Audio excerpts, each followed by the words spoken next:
आप सभी का स्वागत है मेरे इस नए व्लॉग में। सुबह की शुरुआत हुई पूजा के साथ और उसके बाद आ गया ढोल। तो हम लोगों ने पूरा फ़ायदा उठाया ढोल का।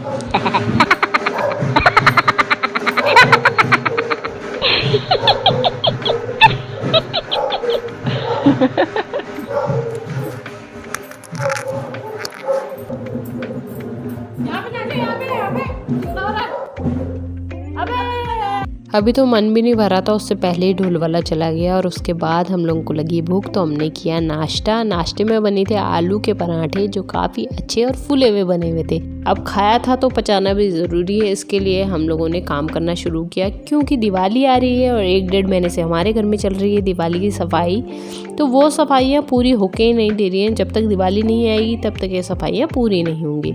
आप लोगों के घर की सफाई कहाँ तक पहुँची है ये हमें कमेंट बॉक्स में लिख कर बताएं, जिससे हमें पता चल सके कि आप लोगों के घर का हाल क्या है। दिवाली एक ऐसा त्योहार है जिसमें हर एक लोग अपने घरों की सफाइयाँ करते हैं, घरों में लाइट्स लगाते हैं। किसी वजह से अगर किसी की दिवाली नहीं होती है तो अगल बगल वाले पूरी कोशिश करते हैं कि उनको इस चीज़ का एहसास ना हो कि उनका त्योहार नहीं है। अब जब दिवाली की बात इस व्लॉग में मैंने कर ही ली तो मेरे मन में कुछ एक बातें हैं दिवाली को लेकर, वो मैं आप लोगों से ज़रूर शेयर करना चाहूँगी। रामायण में बताया गया है कि श्री राम जब माता सीता और लक्ष्मण जी के साथ अयोध्या नगरी पहुँचे तो उन दिनों अयोध्या नगरी पूरी दीपकों से सजी हुई थी।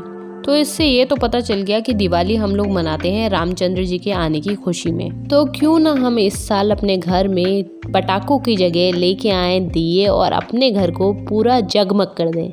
चलिए अब चल लेते हैं ज़रा शॉपिंग की तरफ। तो हम लोग घर के जो सामान ख़त्म हो गया था उसको लेने के लिए पहुंचे थे आज विशाल मेगा मार्ट, जहां दूर दूर तक मिठाइयों की ढेर लगी हुई थी।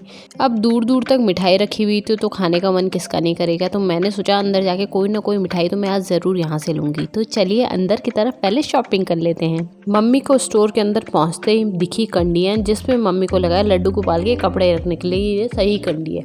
लेकिन मैंने मम्मी को समझाया कि पुत्र मुँह में इतना बहना अच्छा नहीं है। तो चलो हम साबुनदानी ले लेते हैं क्योंकि हमें इसकी ज़रूरत है।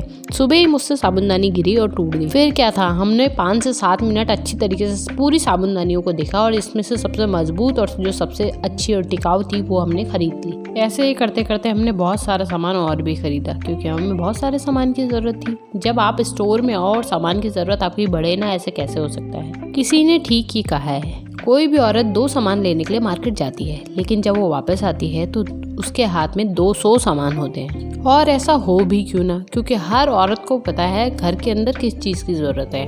आज की हमारी सारी शॉपिंग हो गई। अब हम चलते हैं घर की तरफ। उसके बाद आपको दिखाएंगे कि हम लोगों ने आज क्या क्या सामान लिया है। यहाँ पर बहुत सारी चीज़ें और भी मिलती हैं। अगर आप लोग लेना चाहते हैं तो विशाल मेगा मार्ट के अलावा अभी का मेरा जो एक्सपीरियंस है वो बहुत अच्छा रहा है विशाल मेगा मार्ट से।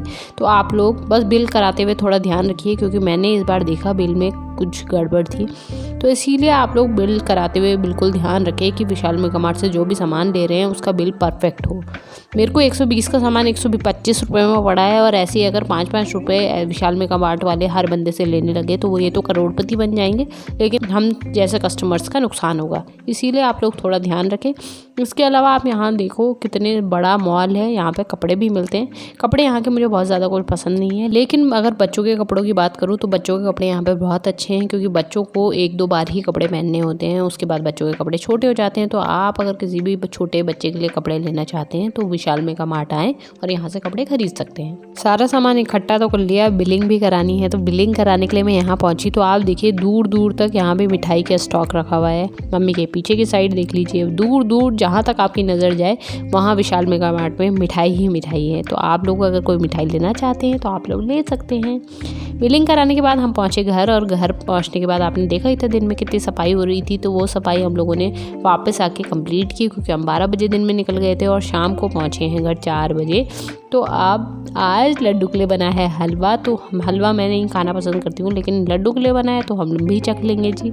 सारा सामान हम लोगों ने यहाँ भर दिया है। धीरे धीरे करके हम लोगों की सारी दिवाली की तैयारियाँ होने लगी हैं। आप ये देखो कि हम कितनी यूज़फुल चीज़ वहाँ से लेके आए हैं। आप लोग भी वॉशरूम के लिए ऐसा ही ब्रश लेके आए हैं जिससे आपका एक होल्डर हो इसमें। इससे क्या होता है, नीचे गंदगी नहीं होती है। जब हार्पिक का कोई भी निशान होता है वो नीचे हमारे टाइल्स को गंदा कर देता है, इसीलिए हम लोग ये लेके आए हैं। अगर आप लोगों को मेरा ये वाला लॉजिक समझ आ रहा है तो आप लोग भी अपने लिए ले सकते हैं। और आप मुझे ज़रूर बताइए कि आज का ब्लॉग आपको मेरा कैसा लगा। अगर पसंद आया तो प्लीज़ लाइक शेयर सब्सक्राइब करना ना भूलें। साथ ही में बेल आइकन दी हुई उसे प्रेस करें जिससे सबसे पहले नोटिफिकेशन आपको मिल सके और आप मेरे आगे आने वाले सारे ब्लॉग्स को एंजॉय कर सकें। आज के ब्लॉग में बस इतना ही। कल फिर मिलते हैं एक नए ब्लॉग के साथ। तब तक के लिए स्वस्थ रहें, मस्त रहें, प्यार बांटते रहें। और लास्ट आरती ले लीजिए आज की। इसी के साथ मिलते हैं कल के नए ब्लॉग में।